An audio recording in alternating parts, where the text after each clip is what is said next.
ATV ప్రేక్షకులకి నమస్కారం. Triplex netizen శుభమస్తు కార్యక్రమానికి స్వాగతం. ఈనాడు శుభమస్తు కార్యక్రమంలోని గ్రహఫల మంచంలో గ్రహాల యొక్క స్థితిగతులు, వాటి యొక్క శుభాశుభ ఫలితాల గురించి పరిశీలిద్దాం. అలాగే ఈరోజు 12 రాసుల వారికి ఏ సంఖ్యలు కలిసి వస్తాయి, రంగుల యొక్క దిక్కుల యొక్క ప్రాధాన్యత, ఏ దేవతల్ని పూజించాలి, ఏ కార్యక్రమాలు ఏ రాసుల వారు చేపట్టాలి అనేటువంటి అంశాలతో పాటు ఇష్టకార్య సిద్ధి నెరవేరటం కోసం ఏ దైవానికి ఎన్ని ప్రదక్షిణ చేయాలో ఈనాటి ఆంతర్యంలో పరిశీలిద్దాం. శ్రీ విజయనామ సంవత్సరం పుష్యమాసం, ఉత్తరాయణం, హేమంత ఋతువు. ఈరోజు పుష్యబహుళ అష్టమి, పునఃప్రయత్నాలకి పనికి వస్తుంది. అలాగే వారం భృగువారం లేదా శుక్రవారం. నూతన వాహన కొనుగోళ్లకి, నూతన వస్తు కొనుగోళ్లకి ఇది చాలా శ్రేయస్కరం, శోభని కలిగిస్తుంది, స్థిరమైనటువంటి ఆనందాన్ని కలిగిస్తుంది. ఇక ఈరోజు నక్షత్రం స్వాతి నక్షత్రం. ఈ స్వాతి నక్షత్రంలో ఈరోజు పుట్టేటువంటి వారికి ఏ పాదంలో పుట్టినప్పటికీ కూడా దోషం లేదు, శుభప్రదమైనది. అలాగే ఈ స్వాతి నక్షత్రంలో పుట్టేటువంటి వారికి రాహు మహాదశతోటి ప్రారంభమవుతుంది. ప్రస్తుతం రాహు యొక్క స్థితి తులాక్షేత్ర స్థితి, శని చంద్రుల యుతి ఉంది. ఈ రాహు దోష నివృత్త్యర్థం మినుముల దానం, అలాగే దుర్గా సప్తశతి బాగా ఉపయోగపడతాయి. ఈ రోజు పుట్టేటువంటి వారికి చంద్రార్తో తృతీయంలో శుక్రుడు యొక్క స్థితి ఉంది కాబట్టి ఇది మంచి వాహన యోగాన్ని జీవితంలో కలిగిస్తుంది. ఇక ఈరోజు 12 రాసుల వారికి ఏర్పడేటువంటి శుభాశుభ ఫలితాలను పరిశీలిద్దాం. ముందుగా మేషరాశి. ఈరోజు మేషరాశి వారిని పరిశీలించినట్టయితే ఆనందకర వాతావరణం ఉన్నప్పటికీ అసంతృప్తి సంఘటనలు కూడా వెన్నంటి ఉంటాయి. వ్యాపార నిమిత్తమే చేపట్టేటువంటి కార్యక్రమాల్లో ఏర్పడినటువంటి ప్రతిబంధకాలను సడలించుకునేటువంటి పరిస్థితులు ఆనందాన్ని కలిగిస్తాయి. భాగస్వాములతో ఏర్పడినటువంటి విభేదాలు వీడిపోతాయి. చేపట్టేటువంటి కార్యక్రమాలు వ్యాపారరీత్యా కొంత ఉపశమనాన్ని కలిగిస్తాయి. ఈ రోజు మీ అదృష్ట సంఖ్య 5, ఆకుపచ్చ వర్ణం రక్షణకి తోడ్పడుతుంది. ఉత్తర దిక్కు ప్రయాణాలు శుభకరం. అనుకూల దైవం శ్రీ మహాలక్ష్మి. ఈ రోజు మీరు మహాలక్ష్మి అమ్మవారిని శ్రద్ధతో భక్తితో పూజించడం, శ్రీ సూక్త విధానంతో చేపట్టేటువంటి కార్యక్రమాలు ఆర్థికపరమైనటువంటి చిక్కుల్ని దూరం చేస్తుంది, అభివృద్ధికి దోహదపడుతుంది. నూతన వాహన కొనుగోలు వంటివి ఈ రోజు మీకు ఆనందాన్ని కలిగిస్తాయి. ఈ రోజు వృషభ రాశి వారిని పరిశీలించినట్టయితే ఆకస్మిక ఆదాయాన్ని పెంపొందింప చేసుకునేటువంటి ఆలోచనలు ప్రబలమవుతాయి. చేపట్టేటువంటి కార్యక్రమాల్లో ఆత్మవిశ్వాసం పెరుగుతుంది. వృత్తిపరమైనటువంటి వ్యవహారాల్లో అభివృద్ధి గోచరిస్తుంది. వ్యాపార కార్యకలాపాలు సజావుగా పూర్తి చేయగలుగుతారు. ఆశించినటువంటి ఫలితాలు గృహంలో చోటు చేసుకుంటాయి. ధైర్యంతో కూడినటువంటి కార్యక్రమ నిర్వహణ కొనసాగించగలుగుతారు. ప్రయాణాలు సుఖవంతం. ఈ రోజు మీ అదృష్ట సంఖ్య 6, తెలుపు వర్ణం ప్రశాంతతను పెంచుతుంది. తూర్పు దిక్కు ప్రయాణాలు శుభకరం. అనుకూల దైవం లక్ష్మీ నరసింహస్వామి. ఈ రోజు మీరు లక్ష్మీ నరసింహస్వామిని దర్శించి నమస్కరించి పూజించడం ద్వారా ఉత్తమ ఫలితాలు లభిస్తాయి. ఆత్మవిశ్వాసం పెరుగుతుంది. కార్యసిద్ధి ఏర్పడుతుంది. ఉద్యోగ సంబంధిత ప్రయత్నాలు, ఉన్నతికే చేసేటువంటి ప్రయత్నాలు ఈ రోజు మీకు లాభిస్తాయి. ఈ రోజు మిథున రాశి వారిని పరిశీలించినట్టయితే సంబంధ బాంధవ్యాలు మెరుగవుతాయి. శోభతో కూడినటువంటి కార్యక్రమ నిర్వహణ కొనసాగించగలుగుతారు. ఆదాయం పెరుగుతుంది. వృత్తిలో అభివృద్ధి గోచరిస్తుంది. చేపట్టేటువంటి కార్యక్రమాల్లో ప్రోత్సాహం వెన్నంటి ఉంటుంది. ఇతరులు చేపట్టేటువంటి కార్యక్రమాల్లో కూడా తలదూర్చి విజయాన్ని సాధించగలుగుతారు. మన్ననల్ని పెంపొందింపచేసేటువంటి కార్యక్రమ నిర్వహణ కొనసాగించగలుగుతారు. ఆదాయం పెరుగుతుంది. గృహంలో ఆనందకర సంఘటనలు ఏర్పడతాయి. ప్రయాణాలు సుఖవంతం. ఈ రోజు మీ అదృష్ట సంఖ్య 5, ఎరుపు వర్ణం ధైర్యాన్ని కలిగిస్తుంది. దక్షిణ దిశ ప్రయాణాలు శుభకరం. అనుకూల దైవం మహాకాళి. ఈ రోజు మీరు మహాకాళి అమ్మవారిని దర్శించి నమస్కరించి పూజించడం ద్వారా గ్రహ ప్రతికూలతని నివారించుకునేటువంటి ప్రయత్నాలు కలిసి వస్తాయి. ఆదాయం పెరుగుతుంది. విదేశీ వ్యవహారాలు, సంభాషణలు, ప్రక్రియలు ఈ రోజు మీకు అనుకూలిస్తాయి. ఈ రోజు కర్కాటక రాశి వారిని పరిశీలించినట్టయితే కోర్టు సంబంధిత వ్యవహారాల్లో చుక్కెదురు పరిస్థితుల్ని అధిగమించగలుగుతారు. చేపట్టేటువంటి కార్యక్రమాలపై శ్రద్ధ పెరుగుతుంది. సాహసోపేతమైనటువంటి నిర్ణయాలకి ఉపక్రమించగలుగుతారు. స్థిరాస్తి విషయాల్లో ఏర్పడినటువంటి అనిశ్చితి పరిస్థితులు మటుమాయమవుతాయి. గృహ విషయాల్లో అనిశ్చితి తొలగుతుంది. ఆదాయం పెరుగుతుంది. ఈ రోజు మీ అదృష్ట సంఖ్య 1, ఎరుపు వర్ణం ధైర్యాన్ని కలిగిస్తుంది. దక్షిణ దిశ ప్రయాణాలు శుభకరం. అనుకూల దైవం ఆంజనేయ స్వామి. ఈ రోజు మీరు ఆంజనేయ స్వామిని దర్శించి నమస్కరించి పూజించడం ద్వారా మనోధైర్యం పెరుగుతుంది. తద్వారా విజయాలు చేజిక్కించుకోగలుగుతారు. ప్రతికూలతని ప్రతిఘటించగలుగుతారు. ఉద్యోగ ప్రయత్నాలు ఈ రోజు మీకు ఆనందాన్ని కలిగిస్తాయి. ఈ రోజు సింహరాశి వారిని పరిశీలించినట్టయితే సంభాషణల ద్వారా ఏర్పడినటువంటి సమస్యలకు పరిష్కారాలు లభిస్తాయి. ధైర్యంతో కూడినటువంటి కార్యక్రమ నిర్వహణ కొనసాగుతుంది. వ్యాపార నిమిత్తమే చేపట్టేటువంటి కార్యక్రమాల్లో ఆదాయ మార్గాల్ని అన్వేషించగలుగుతారు. వృత్తిపరమైనటువంటి వ్యవహారాల్లో కూడా ఆశించినటువంటి ప్రయోజనాలు పొందగలుగుతారు. ఉద్యోగ సంబంధిత వ్యవహారాల్లో ప్రాధాన్యత పెరుగుతుంది. ఈ రోజు మీ అదృష్ట సంఖ్య 9. ఎరుపు వర్ణం ధైర్యాన్ని కలిగిస్తుంది. దక్షిణ దిశ ప్రయాణాలు శుభకరం. అనుకూల దైవం సుబ్రహ్మణ్య స్వామి. ఈ రోజు మీరు సుబ్రహ్మణ్య స్వామిని దర్శించి నమస్కరించి పూజించడం ద్వారా ఆర్థికపరమైనటువంటి ఒత్తిళ్లు తగ్గుతాయి, ఆదాయం పెరుగుతుంది. వ్యాపార విస్తరణలు వంటివి ఈ రోజు మీకు ఆనందాన్ని కలిగిస్తాయి. ఈ రోజు కన్యారాశి వారిని పరిశీలించినట్టయితే ఆరోగ్యంలో చిరు సమస్యలు తలెత్తుతాయి. అధిక ఖర్చులు ఉక్కిరిబిక్కిరి చేస్తాయి. ఆలోచన విధానంలో ఏర్పడినటువంటి పొరపాట్లు వెలుగులోకి వస్తాయి. నూతన బాధ్యతల ద్వారా ఏర్పడినటువంటి సమస్యలు జటిలమవుతాయి. వృత్తి, వ్యాపార, ఉద్యోగ సంబంధిత వ్యవహారాల్లో ఆచితూచి నిర్ణయాలు తీసుకోవడం ద్వారా మాత్రమే విజయాలు ఏర్పడతాయి. గృహ సంబంధిత కార్యక్రమాల్లో కూడా పొరపాట్లు దొరుకుతాయి కాబట్టి జాగ్రత్తలు వహించాలి. ఈ రోజు మీ అదృష్ట సంఖ్య 5. ఆకుపచ్చ వర్ణం రక్షణకి తోడ్పడుతుంది. ఉత్తర దిక్కు ప్రయాణాలు శుభకరం. అనుకూల దైవం ఈశ్వరుడు. ఈ రోజు మీరు శివాలయాన్ని దర్శించి ఈశ్వరుడికి అభిషేకాదులు నిర్వహించడం ద్వారా గ్రహ అతి ప్రతికూలత నుంచి బయటికి రాగలుగుతారు. ఆదాయం పెరుగుతుంది. వ్యయాన్ని నియంత్రించగలుగుతారు. ఆరోగ్య పరీక్షలు ఈ రోజు మీకు మేలును కలిగిస్తాయి. ఈ రోజు తులారాశి వారిని పరిశీలించినట్టయితే ప్రయాణాల విషయంలో జాగ్రత్తలు పాటించాలి. సాహిత్య రంగం వారికి బాగా కలిసి వస్తుంది. ప్రఖ్యాతితో కూడినటువంటి కార్యక్రమ నిర్వహణ, తద్వారా విజయాలు చేజిక్కించుకోగలుగుతారు. రాజకీయపరమైనటువంటి అంశాలు బాగా కలిసి వస్తాయి. నూతన కార్యక్రమాలు గృహరీత్యా చేపట్టగలుగుతారు. అదృష్ట సంఘటనలు ఏర్పడతాయి. ఈ రోజు మీ అదృష్ట సంఖ్య 5. తెలుపు వర్ణం ప్రశాంతతను పెంచుతుంది. తూర్పు దిక్కు ప్రయాణాలు శుభకరం. అనుకూల దైవం మహాగణపతి. ఈ రోజు మీరు మహాగణపతిని దర్శించి నమస్కరించి భక్తి శ్రద్ధలతో పూజించడం ద్వారా విఘ్నాలు దూరం అవుతాయి. విజయాల్ని ఆహ్వానించగలుగుతారు. నూతన వ్యాపార ఒప్పందాలు ఈ రోజు మీకు ఆశల్ని చెగిరింపచేస్తాయి. ఈ రోజు వృశ్చిక రాశి వారిని పరిశీలించినట్టయితే పెట్టుబడులు బాగా కలిసి వస్తాయి. ఆదాయం పెరుగుతుంది. నూతన కార్యక్రమాల్ని వేగవంతంగా ప్రారంభించగలుగుతారు. శారీరక శ్రమ మాత్రం అధికంగా ఉంటుంది. అధిక ఖర్చులు ఉన్నప్పటికీ ఆదాయం కూడా వెన్నంటి ఉంటుంది. నూతన బాధ్యతలు, గృహరీత్యా చేపట్టవలసినటువంటి సంఘటనలు లేకపోలేదు. వ్యాపార నిమిత్తమే చేపట్టేటువంటి కార్యక్రమాల్లో విఘ్నాల్ని అధిగమించగలుగుతారు. ఈ రోజు మీ అదృష్ట సంఖ్య 2. తెలుపు వర్ణం ప్రశాంతతను పెంచుతుంది. తూర్పు దిక్కు ప్రయాణాలు శుభకరం. అనుకూల దైవం ఆంజనేయ స్వామి. ఈ రోజు మీరు ఆంజనేయ స్వామిని దర్శించి భక్తి శ్రద్ధలతో నమస్కరించడం ద్వారా ఏలినాటి శని ద్వారా ఏర్పడేటువంటి జాప్యాలు, విఘ్నాలు దూరం అవుతాయి. విజయాల్ని ఆహ్వానించగలుగుతారు. స్థిరాస్తి నిర్ణయాలు, విక్రయాలు ఈ రోజు మీకు లాభిస్తాయి. ఈ రోజు ధనుసు రాశి వారిని పరిశీలించినట్టయితే అలంకరణకి ప్రాధాన్యతనిస్తారు. ఆర్థికపరమైనటువంటి ఇబ్బందులు తొలగిపోతాయి. నైపుణ్యంతో కూడినటువంటి కార్యక్రమ నిర్వహణ కొనసాగించగలుగుతారు. సంభాషణల ద్వారా ఇతరుల్ని ఆకట్టుకునేటువంటి అంశాలు బాగా కలిసి వస్తాయి. నూతన బాధ్యతలు పెరిగినప్పటికీ సక్రమ నిర్వహణ కొనసాగుతుంది. ఈ రోజు మీ అదృష్ట సంఖ్య 3. పసుపు వర్ణం త్వరితగతిని శుభాల్ని కలిగిస్తుంది. ఈశాన్య దిక్కు ప్రయాణాలు శుభకరం. అనుకూల దైవం ఈశ్వరుడు.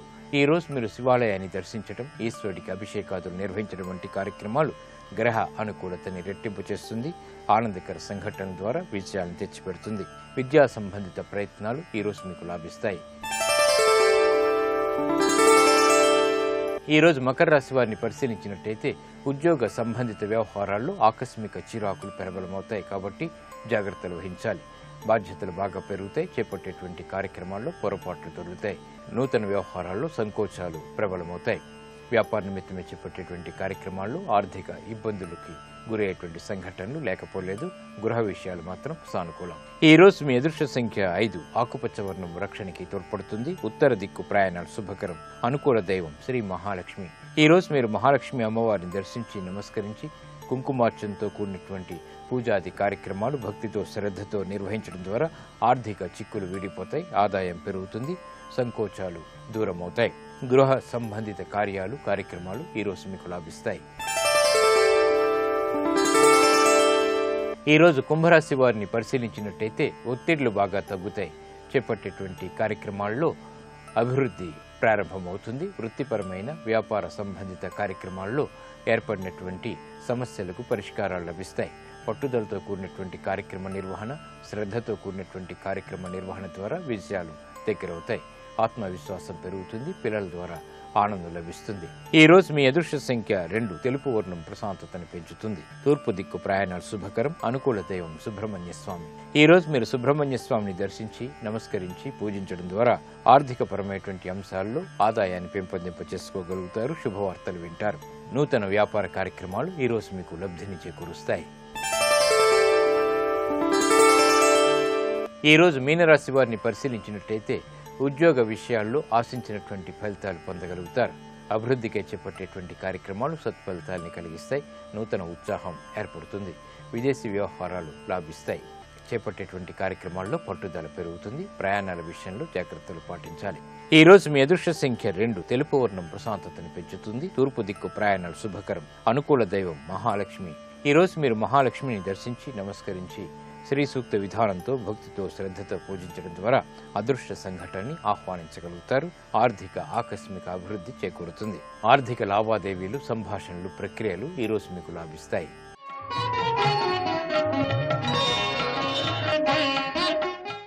అనుకున్న కార్యక్రమాలు సాధించడానికి, విజయాలు పొందటానికి దేవతలకి ప్రదక్షిణలు చేస్తూ ఉంటారు. ఏ దేవతలకి ఎన్ని ప్రదక్షిణలు చేయడం ద్వారా ఎటువంటి ఫలితాలు కలుగుతాయో పరిశీలిద్దాం.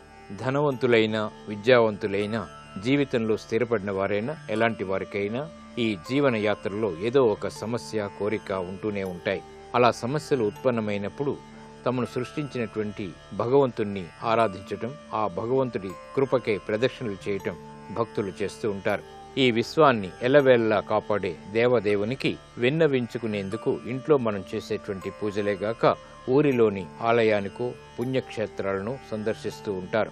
లక్ష్మీనారాయణులకు, శ్రీరామ శ్రీకృష్ణ సన్నిధులకు, తులసికి, రాధామాధవులకు, కలియుగ దైవం శ్రీ వెంకటేశ్వర స్వామికి కనీసం 4 ప్రదర్శనలు చేసిన ఆర్థిక స్తోమత ఎంతో అభివృద్ధి చెందుతుంది. ఐశ్వర్య సిద్ధి ఏర్పడుతుంది. అనవసర ఖర్చులు తొలగిపోతాయి. ఆకస్మిక ధనలాభం కూడా చేకూరుతుంది. నవగ్రహాధిపతి అయినటువంటి ఆదిత్యుడు అనగా సూర్యునికి 2 ప్రదక్షిణలు, నవగ్రహాలకు 9 ప్రదక్షిణలు చేస్తే గ్రహదోషం నివారణ జరిగి నవగ్రహ శాంతి ఏర్పడుతుంది. తద్వారా విజయాలు చేకూరుతాయి. ఆర్థిక సత్తువ లభిస్తుంది. అయ్యప్ప స్వామికి 41 మరియు 18 ప్రదక్షిణలు, శ్రీ రాఘవేంద్రునికి, షిరిడి సాయినాథుడికి 18 ప్రదక్షిణలు చేస్తే కోరికలు నెరవేరుతాయి అనేటువంటిది ఒక విశ్వాసం. కోరికలు అత్యాశవి కాకూడదు. ఇతరులకు హాని, అపకారం చేసేవి కాకుండా ఉండాలి. ఆలయాన్ని 3 సార్లు ప్రదక్షిణ చేస్తే అభీష్ట సిద్ధి, 5 సార్లు చేస్తే ఎంతటి కఠినమైనటువంటి కార్యం అయినా నెరవేరుతుంది. 7 ప్రదక్షిణలు చేస్తే సత్సంకల్పం, సద్బుద్ధి, మనసులో ప్రశాంతత ఏర్పడతాయి. ఆశించినటువంటి కోరికలు నెరవేరుతాయి. ఇది నేటి ఆంతర్యం. ఇప్పుడు గ్రహయోగంలో గ్రహాల యొక్క స్థితిగతులు, ఈ రోజు ముఖ్యంగా చేపట్టవలసినటువంటి కార్యక్రమాల గురించి తెలుసుకుంటారు. నేటి గ్రహయోగాన్ని పరిశీలించినట్లయితే ప్రధానంగా శుక్రుడు శత్రుక్షేత్రమైన ధనుస్సు రాశిలో సంచరిస్తున్నాడు. శుక్రుడి యొక్క బలాన్ని పెంచి అనుకూల ఫలితాలను పొందటానికి దుర్గాదేవిని తెల్లటి పుష్పాలతో పూజించి పాలతో తయారు చేయబడిన అన్నాన్ని నివేదన చేయటం, ఓం శ్రీ మహాలక్ష్మీ నమః అనే మంత్రాన్ని జపిస్తూ ఆవు నెయ్యితో 5 ఒత్తుల దీపాన్ని మహాలక్ష్మి అమ్మవారి చిత్రపటం ముందు వెలిగించటం ద్వారా అన్ని కార్యక్రమాలలో చక్కటి పురోభివృద్ధిని సాధించవచ్చు. ప్రధానంగా ఈ రోజు నూతన ఉద్యోగం కోసం చేసే ప్రయత్నాలకు అనుకూలమైన రోజుగా చెప్పుకోవచ్చు. అంతేకాకుండా చిత్రలేఖనం, భరతనాట్యం, సంగీతం, సాహిత్యం లాంటి విద్యలు నేర్చుకోవటానికి చేసే ప్రయత్నాలకు, వాటిని ప్రారంభించటానికి కూడా ఈరోజు అనుకూలమైన రోజుగా చెప్పవచ్చు.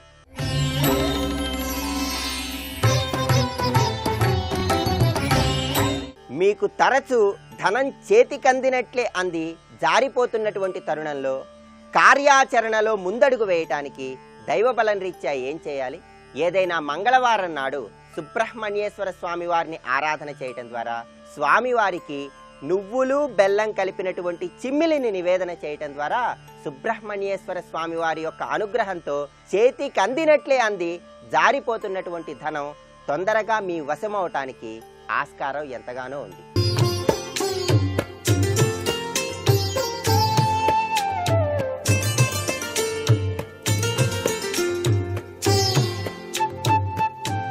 XXX డిటర్జెంట్ సోప్ శుభమస్తు కార్యక్రమంలో గృహ బలం అంశానికి స్వాగతం. అందమైనటువంటి గృహంలో మరింత అందంగా ఉండటానికి చాలామంది ఇటీవల కాలంలో వాళ్ళ మనసుకు తగ్గట్టుగా అనేక రకరకాలైనటువంటి చిన్న చిన్న పక్షుల పెంపకం అనేటువంటిది ఇంట్లో అందంగా అమర్చుకోవడానికి వీలుగా చేస్తూ ఉన్నటువంటి సాంప్రదాయం కనిపిస్తోంది.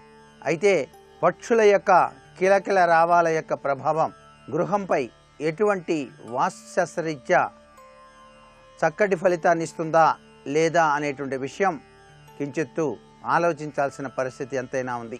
పక్షుల్ని అలా పంజరంలో బంధించి మనం ఆనందించడం అనేటువంటిది అంత విశేషవంతమైనటువంటి ప్రక్రియ కాదు అనేటువంటి విషయాన్ని కూడా గుర్తిరగాలి. మన ఇంటి అందం కోసం పక్షుల్ని ఆ విధంగా బంధించి వాటికి ఆహారాన్ని వేల్టకు మనం ప్రసాదించినప్పటికీ కూడాను స్వేచ్ఛను భగ్నం చేయటం ద్వారా తెలియనటువంటి ఒక విధమైనటువంటి అపశృతి కూడాను మీ యొక్క జీవితాల్లో సంభవించడానికి ఆస్కారం ఉంటుంది. పక్షుల భాష తెలిసినటువంటి మహాపండితులు కూడా ఉన్నారు నేటికి కూడా భారతదేశంలో. చీమలతో మాట్లాడేటువంటి మహా తంత్రవేత్తలు కూడా ఉన్నారు. ఇవన్నీ కూడా ఉపాసనా బలరీత్యా వచ్చేటువంటి మానవుడికి సంభవించేటువంటి వ్యవస్థలు. అయితే ఆ గృహంలో నిత్యం కూడాను యజ్ఞయాగాదులు ఉపాసనాపరాతత్వం అత్యధికంగా ఉన్నటువంటి గృహంలో మీరు గనక తెలియక పక్షుల్ని తీసుకొచ్చి గనక పెంచినట్లయితే వాటి యొక్క మూగ ఆవేదన ఆ ఉపాసకులకు తెలుస్తుంది. వాళ్ళు వెంటనే చెప్తారు, ఆయన పక్షులు ఈ విధంగా పెంచడం అంత మంచిది కాదు నీకు అని చెప్పేసి కూడా. అందం కోసం మూగ జీవాల్ని బంధించడం అనేటువంటిది వాస్తుశాస్త్రరీత్యా సమ్మతం కాదు అనేటువంటి విషయాన్ని కూడా ఇక్కడ మనం జాగ్రత్తగా గ్రహించవలసినటువంటి పరిస్థితి ఎంతైనా ఉన్నది అనేటువంటి విషయాన్ని గుర్తిరగాలి. అలాగే చక్కటి పక్షుల బొమ్మల్ని మీరు గృహంలో అలంకరించుకోవచ్చు. రకరకాలైనటువంటి ప్రకృతి వాతావరణ దృశ్యాల్ని కూడాను మీరు చక్కగా మీ గోడలకి అలంకరించుకోవచ్చు. అంతేగాని నిజమైనటువంటి తాబేలు తీసుకొచ్చి ఇంట్లో పెడితే చాలా మంచిది అని చెప్పేసి తాబేలు పెంచుతున్నారనుకోండి, ఇంట్లోని తిరిగేటట్టుగా ఉంచారనుకోండి, అది చాలా అనర్థదాయకం. తాబేలు బొమ్మను తీసుకొచ్చి చక్కగా మీరు ఒక ప్లేట్లో పెట్టి ఉత్తర వాకిల్లో దక్షిణం వైపు తిరిగి ఇంట్లోకి వస్తున్నట్టుగా నీరు పోసి గనక ఉంచినట్లయితే ఐశ్వర్యయుక్తమైనటువంటి ప్రభావాన్ని పొందుతాం. కానీ నిజమైన తాబేలునే తీసుకొచ్చి నేను అందరికన్నా గొప్పగా ఉండాలి అనేటువంటి తలంపుతో ఈ మధ్యకాలంలో రకరకాలైన చిన్న తాబేళ్లను కూడా అమ్ముతున్నారు. ఆ తాబేళ్లని వాళ్ళ యొక్క క్యాష్ బాక్స్లో కూడా పెడుతున్నారు. అక్కడ వాటి నివాస స్థానం అది కాదు అని చెప్పేసి మనం గృహంలో తీసుకొని వచ్చి ఉంచినట్లయితే దానివల్ల చాలా విచిత్రాతి విచిత్రమైనటువంటి వ్యవస్థలకు గురి కావాల్సి వస్తుంది. అలాగే ఇటీవల కాలంలో నాగమణి అని చెప్పేసి ఒక పురుగు లాంటిది, అది కనుక ఇంట్లో కనుక ఉన్నట్లయితే విపరీతంగా మీ గృహంలోకి పాములు రావడానికి ఆస్కారం. వాస్తుశాస్త్రరీత్యా కూడా అనేక ఇక్కట్లు ఇబ్బందులు కలగడానికి కూడా ఆస్కారం. అట్లాగే మనం సహజసిద్ధంగా ఇంట్లో కుక్కల్ని పెంచుతూ ఉంటాం. ఈ కుక్కల్ని కూడాను ఎంతవరకు వాటికి పరిధి అంటే బయట అవుట్ హౌస్లో కట్టేయాలి, అంతేగాని ఇళ్లల్లో తిరిగేటట్టుగా ఏర్పాటు చేయకూడదు. ఇళ్లల్లో గనక ఆ విధంగా కుక్కలు గనక తిరిగినట్లయితే వ్రతాలు నోములు చేసేటువంటి వారికి చాలా ఇబ్బంది ఆటంకం కూడా కలుగుతుంది. సుఖం పాపాన్ని మీరు చేజేతులా తెచ్చుకున్నట్టు లెక్క వాస్తుశాస్త్రరీత్యా అనేటువంటి విషయాన్ని కూడా గుర్తుపెట్టుకోవాలి. కుక్క తాకితే అంటు వచ్చి తీరుతుంది అని కూడా మనకు శాస్త్రంలో ఉంది. అంటే అలా తాకకూడదు. వాటి యొక్క విధి నిర్వహణ రీత్యా అవి ఇంటికి కాపలా కాయాలి అనేటువంటి ఉద్దేశంతో మీరు కనుక తెచ్చుకున్నట్లయితే వాటిని దూరంగా కట్టివేయండి. ఇంట్లో వేరే ఒక ప్రత్యేకమైనటువంటి ఒక గదిలో వాటిని ఉంచండి. ఎందుచేతనంటే ఉపాసనా తత్వానికి ఇవన్నీ కూడా ఆటంకం ఏర్పరుస్తాయి. దైవ బలాన్ని పొందాలి అంటే దేదీప్యవంతమైనటువంటి దైవశక్తి మీలోకి రావాలి అంటే ఈ యొక్క తత్వచింతన పనికిరాదు అనేటువంటి ఉద్దేశం కూడా ఇక్కడ ప్రతి ఒక్కరూ వాస్తుశాస్త్రరీత్యా గమనించాల్సిన ముఖ్యమైనటువంటి విషయం. అలాగే చాలామంది కుందేళ్లు తెచ్చి పెంచుతూ ఉంటారు. నాకు చాలా ఇష్టం అండి కుందేలు అని చెప్పేసి అది ఇంట్లో తిరుగుతుంటే ఈ పిల్లవాడు ఆడుకుంటూ ఉంటాడు, ఆహా ఓహోహో అని చెప్పేసి. కుందేళ్ళు అంత ఇంట్లో తిరిగితే దరిద్రం వస్తుందని చెప్పేసి వాస్తుశాస్త్రంలో మనకు తెలియజేశారు. కుందేళ్ళు ఎక్కడ ఉండాలి? లాన్లో చక్కగా అవి స్వేచ్ఛగా అలా తిరుగుతూ ఉండొచ్చు. మీకు పెద్ద లాన్ ఉందనుకోండి, అక్కడ పొలం ఉంది, ఆ పొలంలో వదలండి. అవే హాయిగా ఆనందంగా ఉంటాయి. వాటి చూడటానికి వెళ్ళండి, కావాలంటే ఆనందించండి. పెద్ద పెద్ద ప్రాంగణాలలో ముందు భాగన లాన్లో చాలా చక్కగా అమర్చుకొని ఏర్పాటు చేసుకోవచ్చు. కానీ వాటిని ఇంట్లోనే తెచ్చిపెట్టుకుంటాను, నేను చూస్తూ ఉంటానండి అంటే కుదరదు. ఇది చాలా గొప్ప విశేషం వాస్తుశాస్త్రరీత్యా అనేటువంటి ఉద్దేశాన్ని ప్రతి ఒక్కరూ కూడా గ్రహించాలి. నేటి వాస్తు సందేహాన్ని గనక పరిశీలన చేసినట్లయితే, ఇంటిలో నైరుతి దిశలో కిటికీలు ఉండవచ్చా, దానివల్ల ఏదైనా ప్రమాదం ఉన్నదా అన్నది ప్రశ్న. సహసిద్ధంగా నైరుతి అనేటువంటిది నిరుతితత్వానికి నిదర్శనం. అది ఎప్పుడూ కూడా కిటికీలకి పనికిరాదు. కిటికీలు గనక పెట్టినట్లయితే ప్రభుత్వపరమైనటువంటి సమస్యలు ఉత్పన్నం అవటానికి ఆస్కారం ఉంది. నైరుతిని తప్పించి కొద్దిగా అవతలకి కిటికీలు ఏర్పాటు చేసుకోవడంలో తప్పు లేదు. కానీ కేవలం నైరుతి మూలనే గనక కిటికీలు గనక ఏర్పాటు చేసినట్లయితే ప్రభుత్వపరమైన సమస్యలతో పాటు ఇంటి యజమానికి కానీ గృహిణికి కానీ కీళ్లకు సంబంధించినటువంటి నొప్పులు బాధలు రావడానికి ఆస్కారం అధికంగా ఉంది. మరికొన్ని ముఖ్య విషయాలు రేపటి శుభమస్తు కార్యక్రమంలో తెలుసుకుందామా? మరి సర్వే జనా సుఖినో భవంతు.